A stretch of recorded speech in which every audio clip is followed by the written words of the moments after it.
Chắc xin các anh em, tôi là MC của mấy cuộc đấu trong đây, anh em sẽ gặp tôi nhiều.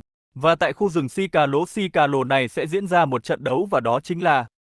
Quên rồi, thôi giới thiệu cái đã, chú bé tê liệt. Và... Am dâu bất vi một.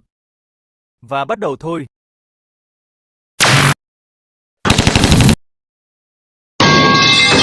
Am dâu bất mất tay rồi, giờ hắn sẽ làm gì?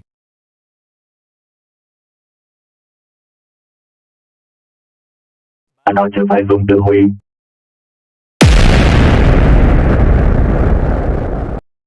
Thằng sợ đừng nhìn robot qua vẻ bề ngoài.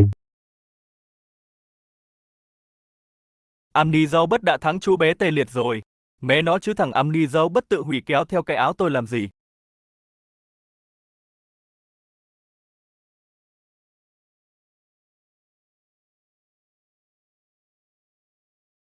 Tụi tao bị điệt ra.